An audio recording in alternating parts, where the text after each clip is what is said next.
I imagine at one time you were this brilliant little child. As we enter into adulthood, what was brilliant in childhood can actually get in the way of you living the life you want to live. Hello, friends. I'm Nancy Houston. I want to help you live a better life.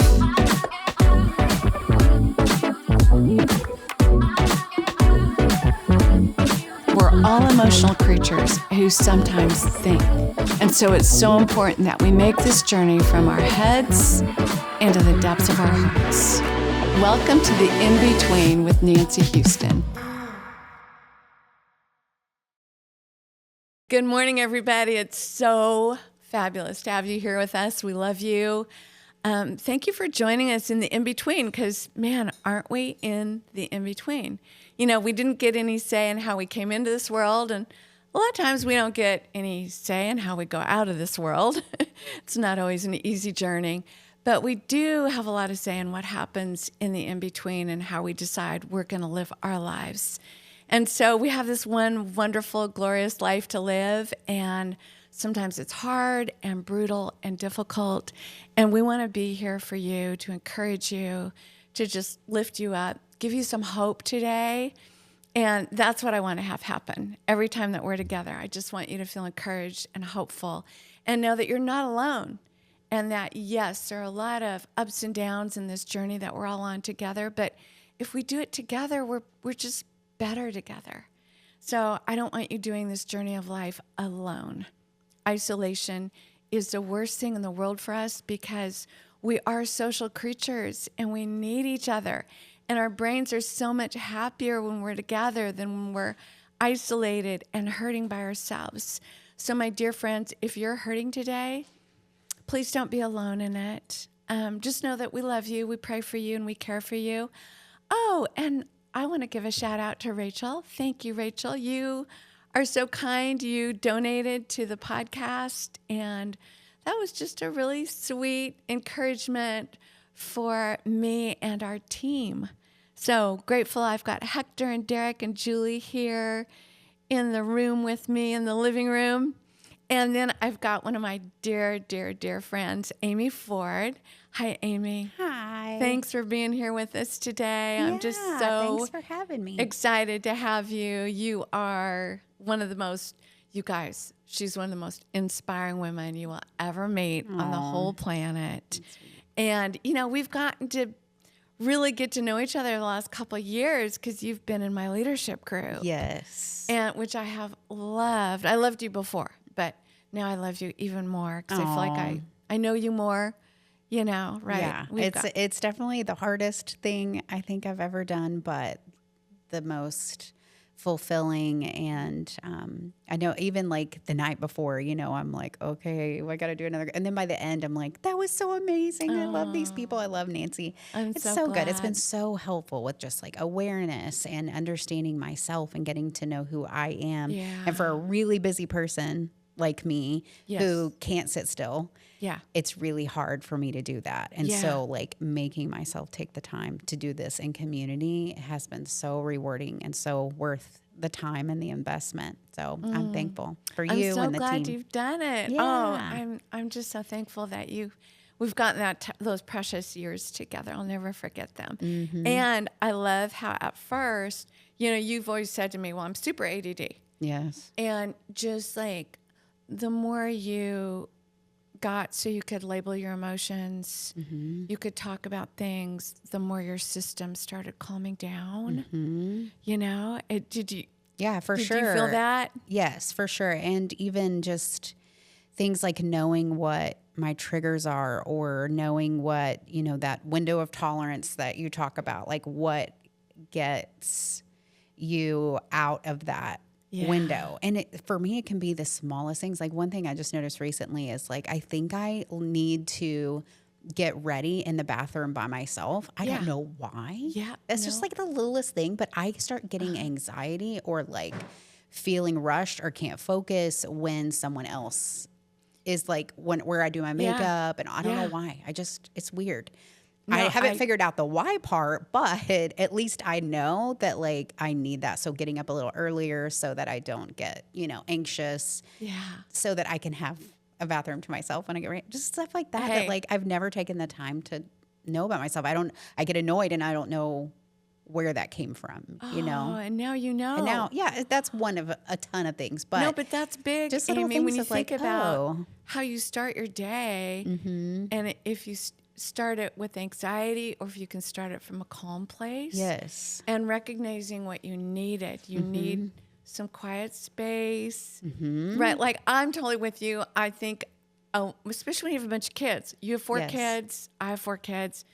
And when you've got a bunch of kids, like your bathroom kind of becomes your sanctuary, So true. right? And when you need to, like, maybe you switch outfit, like, oh, that Yeah. outfit didn't work, I'm going to try. And I just don't want to do that around people, No. like taking stuff off of it back, I don't know, because then I will get questioned. Like, if it's the kids or Ryan, like, why are you changing again? And it's like, I don't know why. That wasn't it. I didn't feel It didn't right. feel right. On my body today. Yes. Right? Yeah. Well, Amy, you are the founder and of a big organization It's getting there. called Embrace Grace. Yeah. Yeah. And the reason I love Embrace Grace is you're not against something. You're for. It's a pro-love movement. Yes. And I'm like, what a difference that makes when you're for something. And doesn't the world spend so much time just verbalizing all the things we're against, and we forget to talk about the things we're for? So I love tell me about this. Oh, and let me back up just a little, because you came from a pretty religious system, Yes.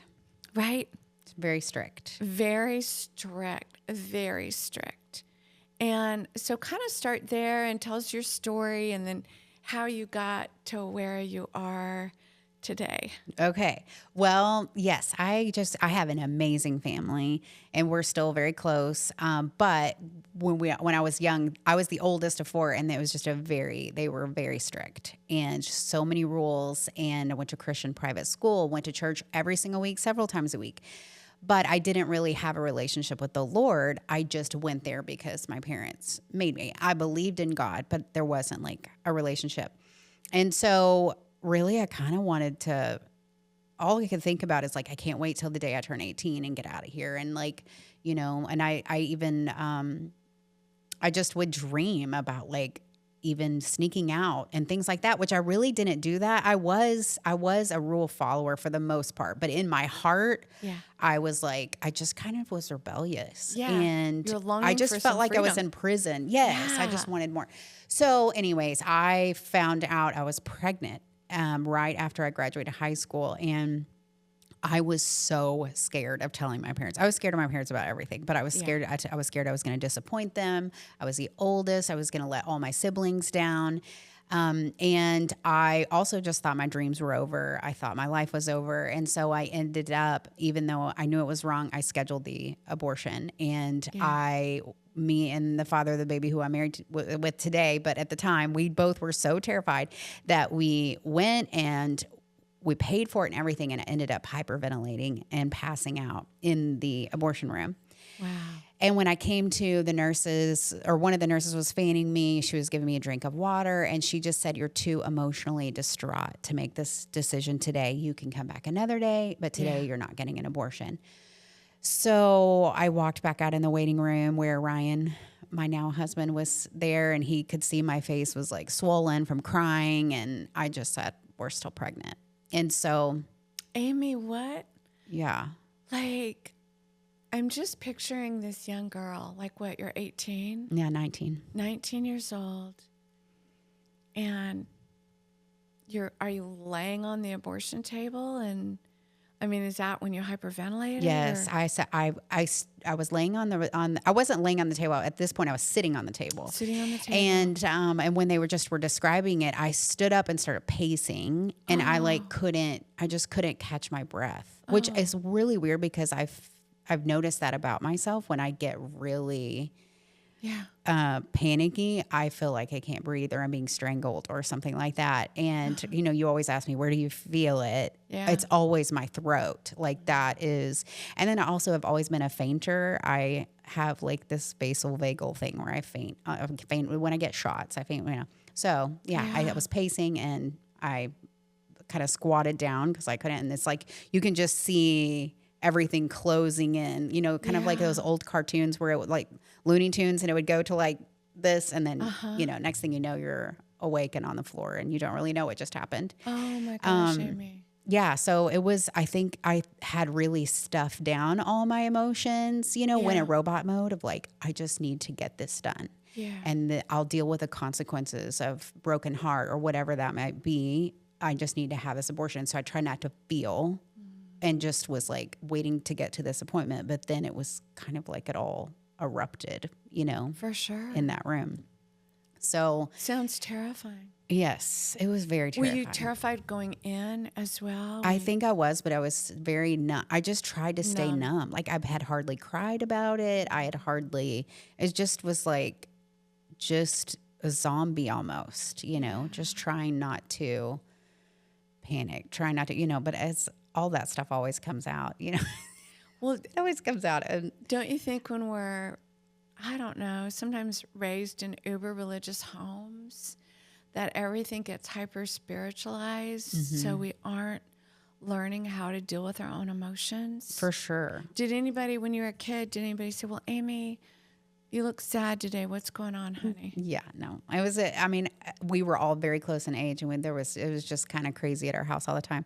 Yeah. So it wasn't that my parents were amazing, but yeah, they didn't really, I don't think they had 4 kids under the age of 4. I mean, we were like bam, bam, bam, bam, bam. And my mom was 17 when she had me. So she was young herself. Gosh, Amy. So I think it was more of like, I'm the oldest, I'm going to help with the youngest. And if you're going to cry, go to your room. You don't really talk about emotions. And I think it was kind of more of that generation too.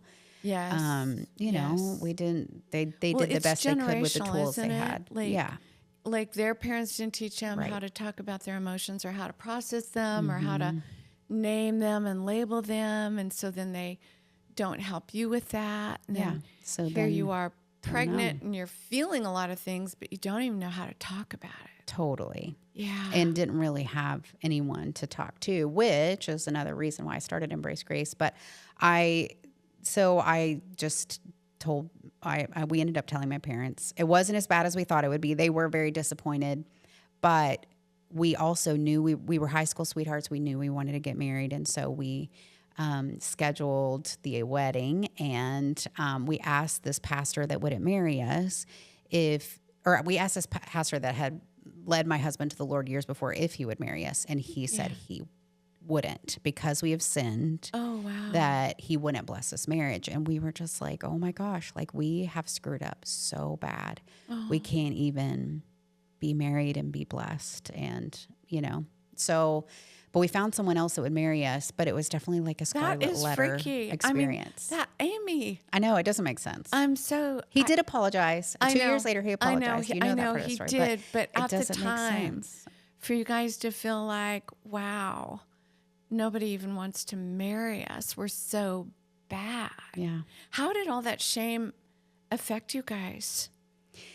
I think when we first got married, and really for a while, I always said, we were just kids and we didn't really know, we were kids getting married, but really it was also that we didn't know how to process any of that. And it was like, really, I kind of think I went more into behavior mode of like, you have screwed up so bad, like a pastor wouldn't marry you. You need to clean up your life and like get your life together. And now you're, going to be married and have your kid, and you're just going to need to straighten up your life. And I think that just carried over into a while. And then, but we would try a church after that, but it didn't really, we'd go for like 2 weeks and we're like, no. And I just still wasn't really, really kept thinking church, I wasn't really thinking like relationship. I wasn't working on a relationship with God. And it really wasn't until many years later that I started realizing this emptiness that I had and I was going to church, and I still had, once we did finally found one that we really liked about 10 years later, I still kind of for a while felt an emptiness until I realized what it was. And I rededicated my life to the Lord, and then really started focusing more on my spiritual walk with more of a relationship perspective, because the church that I was going to was really good about teaching that. And I hadn't just been around that to know what that looks like. I just know what I'm supposed to do and what you should do. You know, me and you, Tar, you talk a lot about in our group about shoulding, and I still catch myself today, but shoulding was something I was constantly doing. Well, you should have done this, and you should have done that, and you shouldn't do this, and just constantly, I was almost like judging. Well, my I think actions. religion is based on a bunch of rules. And so when we break the rules, then it's like, well, you should do this and you should do this. And it can really hurt people. Right. It's not, it's not, I don't know, like Jesus came to bring some good news to us, right? Like lots of good news to us, and to bring light where there's darkness, and he loves us no matter what. And there's all this unconditional love for us and positive regard. And, God just enjoys us as his kids. But I just don't think people know that. Yeah. I mean, even when you think about the prodigal son, like he went off and spent all his dad's money and his inheritance, and he was with prostitutes and like did all this stuff. And there were natural consequences to his sin. He had nothing left. He was eating the leftovers of the pigs. Yeah. And he thought, well, maybe if I come home, I could maybe eat the leftovers of the servants. And that's a little better than the pig's leftovers. And, I love that it says, and whenever he decided to come home, it said, while he was a long way off, the father ran to him, and he had his servants put a robe on his back and a ring on his finger. And he's like, I'm so glad you're home. But what's so interesting to me is like, he didn't say, this is what you did wrong. No. This is all the ways you've messed up. You've spent all this. He just was like, let's throw a party. Isn't it weird that we think we have to tell people what they've done wrong? I mean, we're the other brother. Right. Because the other brother was like, that's not fair. You're going to throw him a party after all he's done when I've been so perfect. I've been so amazing and wonderful. Yeah. I mean, most of us know what we've done, right? We don't really need anybody to rub our nose in it. Exactly. But religion really likes to rub our nose in it. For sure. And that makes it really hard too, because when I'm Embrace Grace, we have support groups in churches all over the nation for women with unexpected pregnancies. So I'm constantly looking for women that are pregnant. And when I'm out and about and I look to see, do they have a ring on, all of that, which that's tricky because sometimes women are just swollen and they take off the ring. So sure. But I start a conversation to try to figure it out. But what's so interesting to me is most of the time the reaction of when I say, we have the support group and we would love for you to come. And they're always looking at me like there's strings attached and then if I can get them to come, they'll say, oh, I thought you were going to tell me that I screwed up my life. Like I thought this was going to be a group where, I'm told how terrible of a person I am. Gosh, and I'm like a shaming group instead of a support group. And would they get a baby shower within the group? So they're like, I came for that, but I was bracing myself for what comes with that. And I'm like, what have we done as the church to project that you have to be perfect or to come to church? Or one time I invited a girl and she's like, I smoke and let me stop smoking. If you can give me one more week, I'll try next week and see if I can. I'm like, just come now. Like why? But in their mind, they think that you have to be perfect in order to walk in the doors of the church. So what have we done? Oh my gosh, Amy, I hear you. I'm thinking about the first time I went to church. I mean, even the way you dress. It's my gosh. I think I have to wear a dress and stuff. And Amy, I sat there the first time I went to church as a teenager. Like I'd gone some as a kid, right? But as a teenager, and I'm like, I was so nervous. I gave us communion, and like I crushed my little communion cracker because I was so anxious. Like I crushed it, and you're like crumbs. And I was so worried because I'm like, I'm shook. I was in the 70s, like we were really short skirts. And I'm thinking like, this is way too short. Nobody else is wearing something. I didn't wear the right thing. I don't know what to do. I'm not good enough to be here. I'm And in it's the hard to wrong even place. focus on what they're saying because you're like, oh, God, Totally. they're going to know what I I've know. done. They're going to know all the bad things I've ever done. And, like a lot of teenagers, I was in a very rebellious period of my life. And, because I too, you and I have this in common. We were both like pregnant teens, which is very common for girls who grow up in religious homes. So if you are the parents of a teenager and you're overly strict and religious, a lot of times you'll drive your children to rebellion. Right? Totally. Because teenagers are supposed to kind of be forming some of their own identity and pushing a little bit against, mom and pushing dad. You got to boundaries. give them a little bit of room to do that, right? Like have your kids. Totally. And but- and even I've noticed it's interesting because I had really strict parents, so I'm very, with my kids, super relaxed. Yeah. Where Ryan had like parents that sort of weren't there. He could just go wherever he wanted and he didn't have anyone kind of looking after him. And he's the opposite, where he's stricter than I am. Yeah. So it's weird we like swapped places based on the way we were raised. Wow. Isn't that what we do? Instead of like, okay, how can we find this balance? Yes, in the Where we middle. give our kids good boundaries, we let them know where the line is, and we give them some wiggle room to explore and figure some things out on their own. Totally. And kind of that healthy balance. Yeah. Wow, Amy. Well, so you've got this, like, you mentioned you throw showers. Yes. These are not normal showers.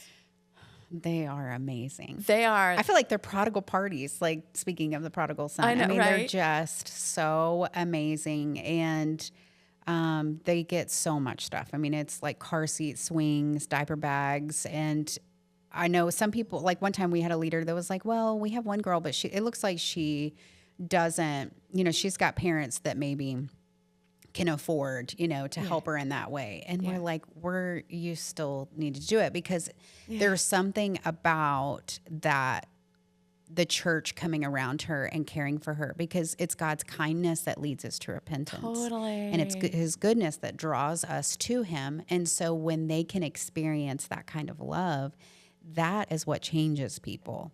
It's not the behavior modification, or telling her how she needs to clean up her life, which of course that can be a part of it. She needs some guidance and things, but she has to know how loved she is first. Exactly. In order for her to know that God is for you. So just like if you tell your kids, don't run across the street without holding my hand because their cars are coming, like you're telling them not because you're like a rule, you have all these rules. It's just you love them and you want to protect them. Yes. And so they have to understand that, because there are a lot of these girls coming in, they think it is behavior modification. I got to clean it up.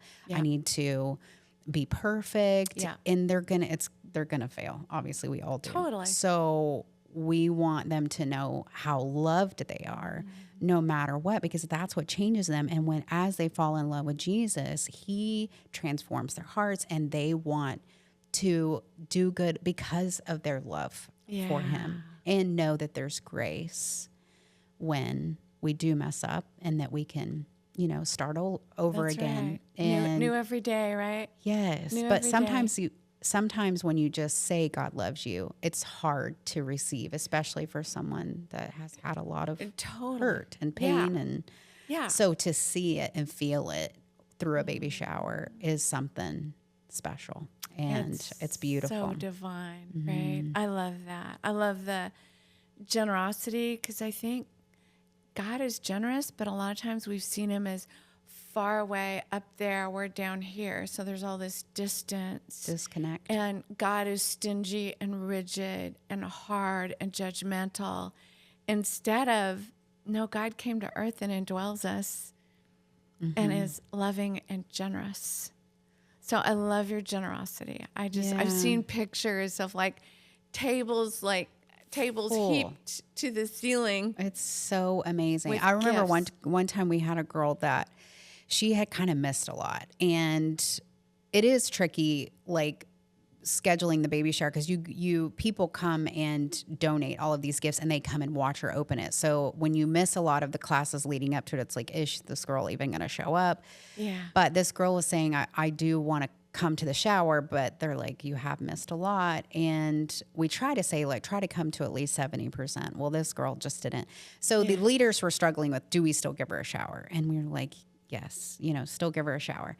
Well, they told me that when she walked in and saw this, there were round tables, it's usually for a lot of girls all at once. Yeah. Or however many were in that group. So she saw the table full, overflowing with gifts. And she said, who am I sharing a table with?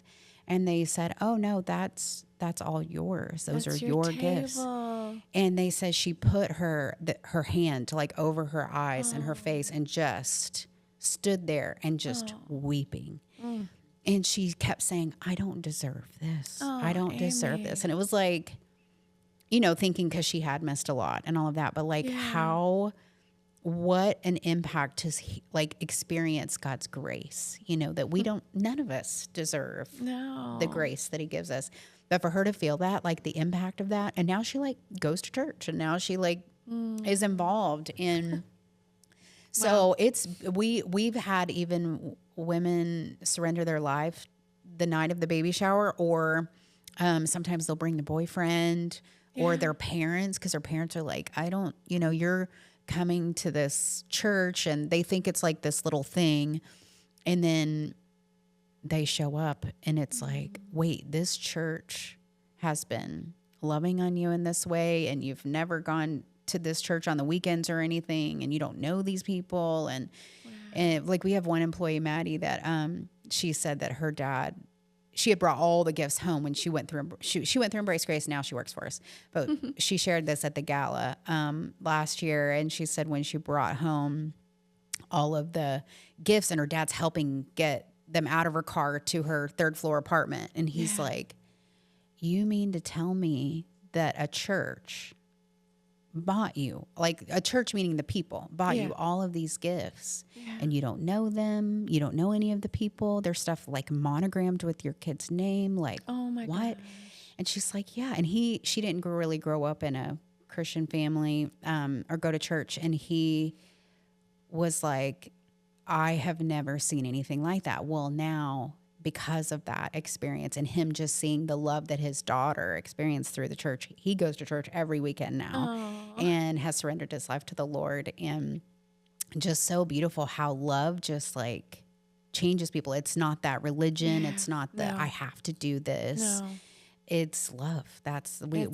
tagline is love saves lives, because it really does make such a huge difference, because it draws her to want to know the heart of her Heavenly Father when she experiences the love of the people. We both teared up when you were telling the story of this girl who came in and was like, oh my gosh, who all am I sharing this table with? And the leaders were like, no, that's all for you. And she just covered her face, like probably all the Shock. feeling of shame, and like love encountering our shame. And you and I both teared up. Yes. Like, whoo, that's where the power is. That's where what the power love, is. I love that. right? Like that's what God wants to do for every single beautiful. one of us.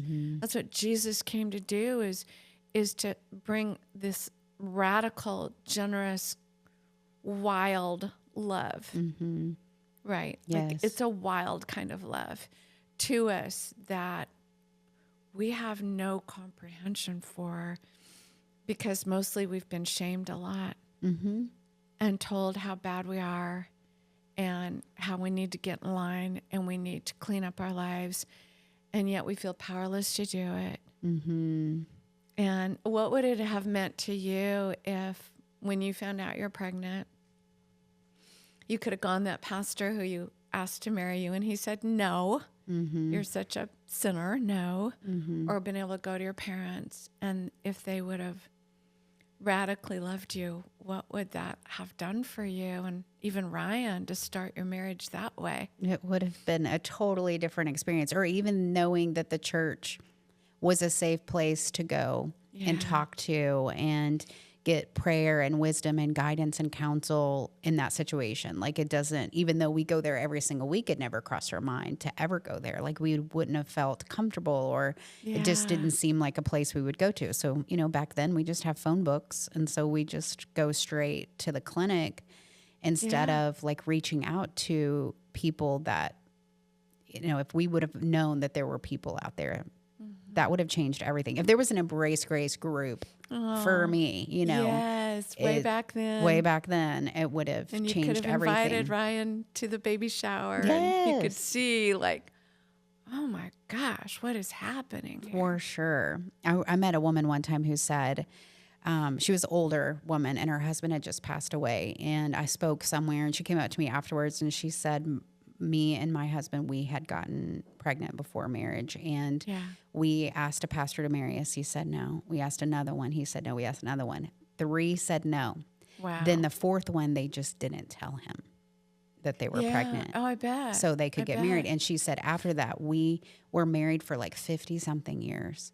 And we never went to church ever, like not one time. And he just passed away from cancer. And she said, as he was going from earth to his heavenly realm, she said there were things that happened that he saw and things that he would say that I was like, there was some, and even that there was a church down the street that was bringing them food that made her think, I do need to go to church. I do need to seek the Lord, because they had all these wounds. And just in the way he was passing, there were things that he said that made her think, God is real and I need, Oh, wow. And so she ended up going to this church that had brought her food and is thriving and like loving it. And it's a totally different experience. But she's like, I can't believe that I missed out on 50 years of, and me and my husband doing this together because of the reaction that pastor, which I actually don't even really understand that. Like, I'm trying to think, like, what scripture even could they stand on to say I'm not marrying you? I think that's a difference. Like, religion just has a lot of rules that aren't even like who made that in up? the Bible. Right. We make it extra biblical. Yeah. We make it extra hard. Extra. Right? I think that's why Jesus was like, hey, you religious leaders, life is hard enough for people. Why do you add extra hard burdens on top of already their hard lives? Like, stop it. Right. Because, like, what do we just, sinners in general, did they just not get married? I know. I don't know. Or another pastor in New York was telling me that just up until recently, if a mom was a single mom, that baby could not be a part of the baby dedication. Oh my gosh, you're kidding me, like, Amy. What? Wow. Like, don't we want all babies to be, prayed over? And that makes no sense. it really doesn't. And he's like, it wasn't until someone wanted to start Embrace Grace at our group at our church. And then it was like all being questioned. And no one had ever questioned it before. It was just, it's been the rule for 50 years, like no one had really like thought, why do we do this? It saddens me how we have the message backwards. You already said that, but it just always saddens me. Mm-hmm. Like when, people maybe come to a church or whatever, and maybe they're really struggling with sexual, identity or, confusion or sexually acting out. Or it seems like sex is a really big. It's the worst sin. It's the worst like, thing you can do. Whatever if you're doing is. all this, but, who cares if you're cheating on your taxes? But, if you're sexually doing something, then that's big. It. That's when all the sex police come out in the church, right? And it's like, God, we've got that so backwards. I mean, you're right. Love, we need to lead with love. Yeah. And I think that was always the model we see with Jesus. He just always led with love. Mm-hmm. And then when people feel love, they feel safe. And then when people feel safe, they're like, oh, Mm-hmm. like, oh, God, you delight in me. Well, I want to delight in you and I want to enjoy you. And I want to receive all this goodness and love instead of keep harming myself and acting out and doing Yeah. stuff that isn't good for me, you know? And even with the prodigal son, going back to that one, it's like it kind of ends, after the story ends with after the brother's like, this isn't fair. And he said, son, you have everything that you need in me. So come and let's celebrate that your brother was lost and now he's found. But, you'd have to think that that the son that ended up coming back home after all he had done and that he was met with love and a party, like that had to have changed him. Totally. Of like, I will serve you, I will love you, like because he loved, like he felt that love, that it wasn't because he had to earn back his, whatever. It was that he was lavished with love. Well, he even came back and said, Dad, I'll happily be a servant and a slave in your house if you'll just like feed me. Let me have the leftovers. Right. Could I be worthy of that? Yeah. And the dad was like, heck no. We're going to kill, like, we're going to have a feast. We're not getting leftovers from yesterday or we're throwing a party. Like, I think that's one of the biggest things Jesus came to do for us was deliver us all from slavery and from tyrants, Totally. Right? Like, no. And we can stop, when you're like, I was raised in a house with a tyrant. And so that could feel normal and natural. And it's like, it's taken like years for the Lord to help me with that. I'm like, well, stop putting yourself under that. You're no longer a slave. But, when you're raised in a slave mentality, it takes you put yourself in a box. It takes a while, like the children of Israel didn't come out of slavery in a couple of days or a couple of weeks. It took 40 years to get that slave mentality out of their system. That's so true. Because it gets so drilled into us. Yeah.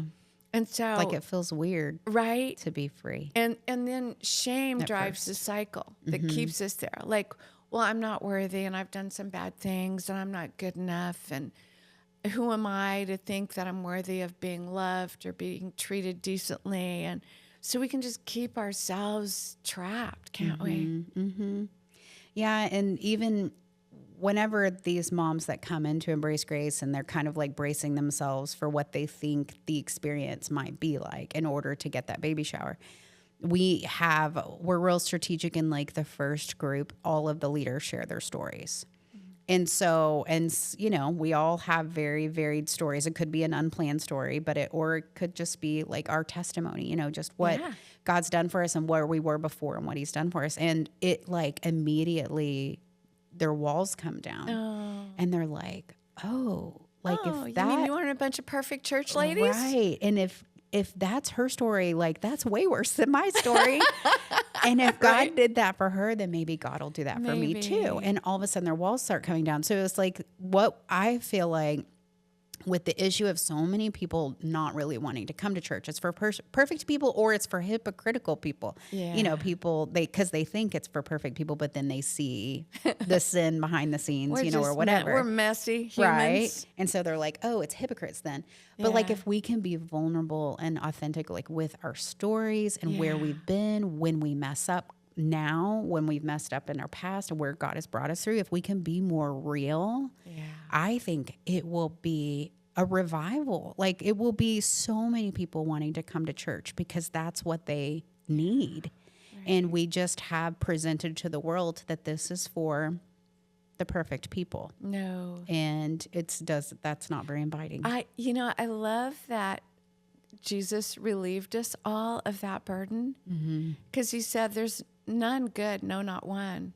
So we're all let off the hook. Like we can stop pretending. Right.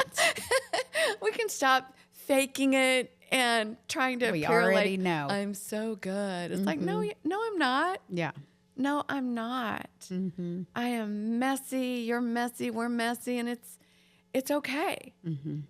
And like, I remember just years ago, like, it just dawned on me, like, God, you love our human messiness.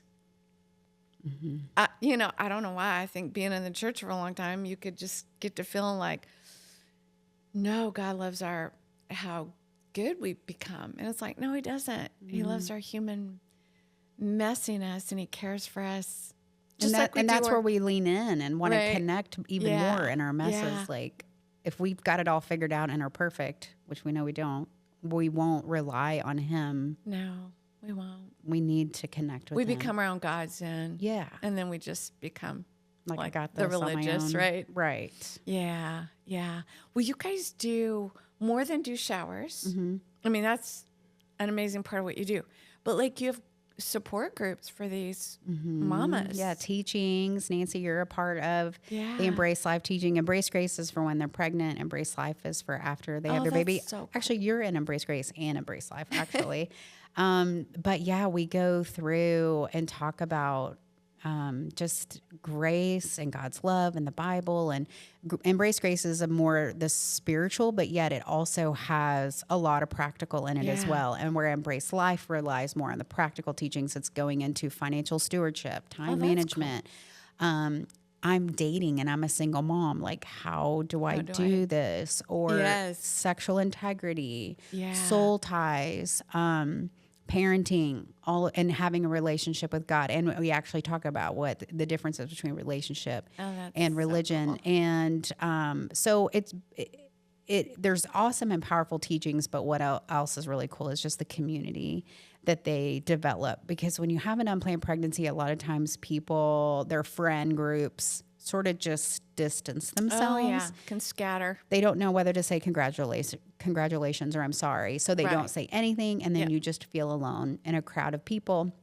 So having other women that are going through similar Yeah. circumstances there's so much bonding that happens. Like I see they go to like their kids' birthday parties and have love that. play groups and things even outside of the group because they're going through a really hard experience together and not isolating. And whenever you do that, I feel like you just create an even deeper bond with people when it's a really hard season. Well, that's one thing you do so beautifully is you make it safe by saying, hey, me too. Mm-hmm. Right? Like, me too.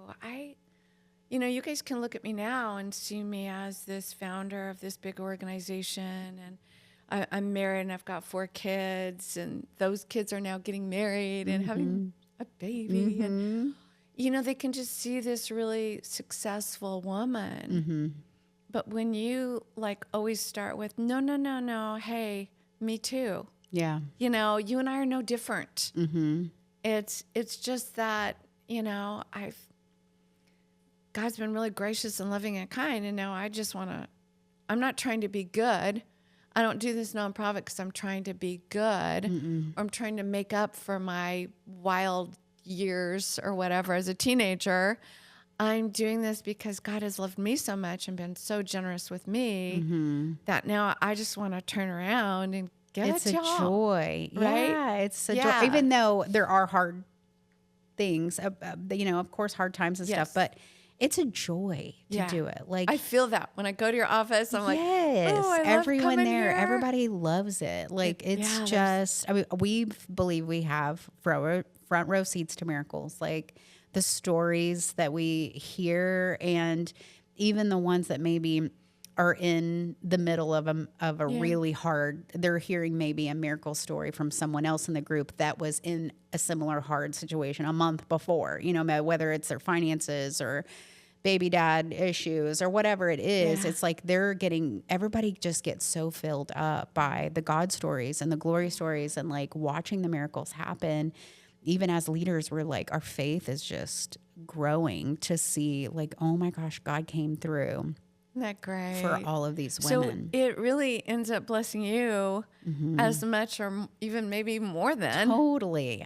It's the mamas. amazing for sure. Like, that we just great? can't believe God does it every time. Like, he always, in very unique ways, but he always takes care of them. And it's just beautiful to watch. And it's beautiful to see the church meaning the people coming Yeah. around and Yeah. saying, I can help with this. I'm an attorney. Let me help you with your custody case. Or I'm a therapist. Let me help you with this. Or let me help you with your HR and your resume because I'm really good at this. Like it's all of us saying, you don't have to walk through this alone. Yeah. And we're in this with you. And this is a safe place for you to grow and thrive. Wow.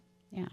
I love that, Amy. It's changed a lot of people's lives. It really has, including yours and mine. I'm just a wee little part of it. Well, you're a huge part of Ju- it. But just to get to be a part of seeing what happens when we're actually kind of like, I think it's living out the gospel, which is like, hey, you've got to learn how to receive and let love in and learn how to let other people love you, which can be really hard for humans to do, Totally. right? Most of us are like, the shame and guilt keep love out. Or they think there's some like strings attached, or like there's I can't something trust coming. anybody. Yeah. Yeah. They've had so many hurts and disappointments, that they're like, oh, I can't trust anybody. Yeah, there's not authentic. They haven't experienced authentic love. That's Unconditional just love. unconditional. Well, a lot of, females who find themselves in unexpected pregnancies have maybe experienced being used sexually by a man, and so they have felt a lot of hurt and disappointment and don't know who they can trust because they thought, well, this man is going to love me or he's going to be with me and we're going to do this together. And then he disappears. And so there's lots of reasons Yep. not to trust. Right. And sometimes it's not the first group or the second group. I mean, sometimes it takes a while for some of them does. to finally get that you're for them Yeah. because of a lot of hurt and pain. Well, they see most people go through rehab. It's like the fourth or fifth. I mean, some it works the first time, but a lot of times it just takes a while. And I think we have to know that for ourselves, about ourselves. Like, hey, this is going to take me a while.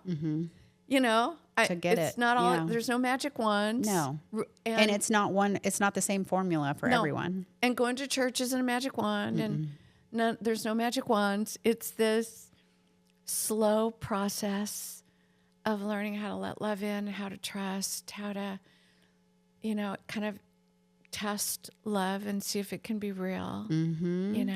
Yeah. So I love your story about this woman who really wasn't showing up for the group, but the leaders decided, you're like, no, Get throw one her a more. baby shower anyway. Yes. And that was like, That was a huge that was thing the for day. her. Like it was worth every penny That was the spent day. for that moment. right? And you never know when that day is going to be. Right. You guys also do things for the baby daddies. Yeah. Like, we tell have us- Embrace Legacy, and it is for the baby dads. So a lot of the baby dads come through the moms. So like the last group I led, I had 6 moms and only one was like in a relationship with Yeah. the baby dad. So it's always a lot smaller.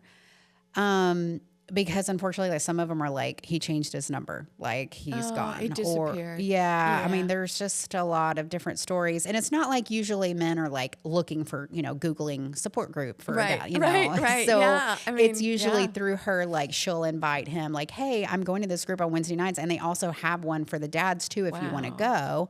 And so they'll go, but it's all about their identity and their value, not having a victim mentality, that they are overcomers and like we can walk alongside you, meaning the church, and men lead it. And it's just more, it almost ends up being more of a discipleship and mentorship because it's a lot smaller of a group usually than what we have with the Embrace Grace groups. But it's just beautiful. Or even dads that maybe they're in a really close relationship with the mom and they think they're going to get married. And so he's not even the biological father, but he may be being going to act as one. He's willing to be a bonus dad. Yes. That's And so amazing. he can go through it.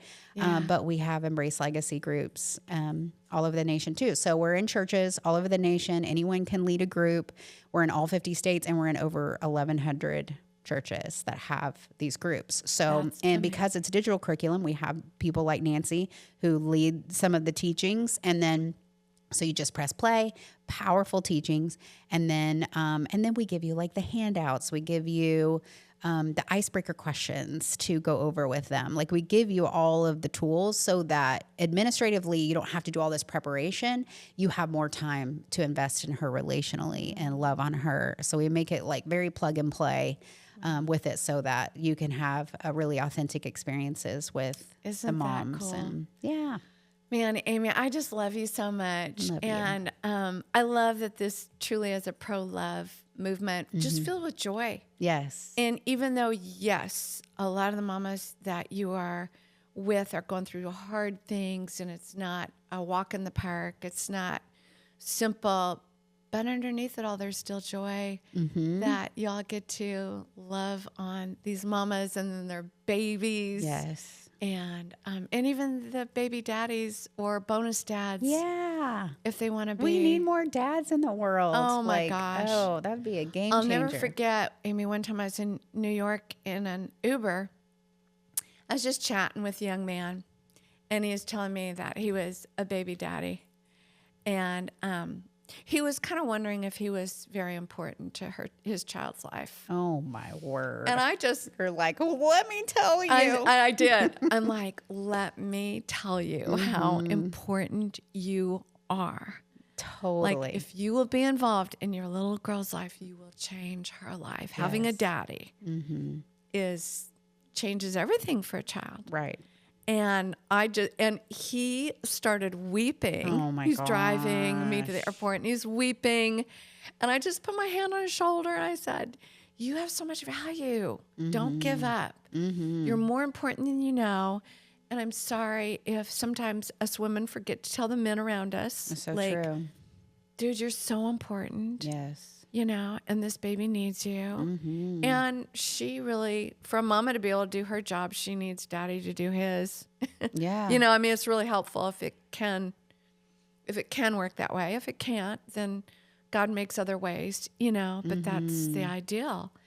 And so I love that you do all this. I Yes. love it, Amy. Thank you for who you are. I love you so much. And hey, thank you for being with us today. Amy and I both have tears in our eyes, don't we, girl? We Yes. could just sit here and like, ooh, this is good stuff.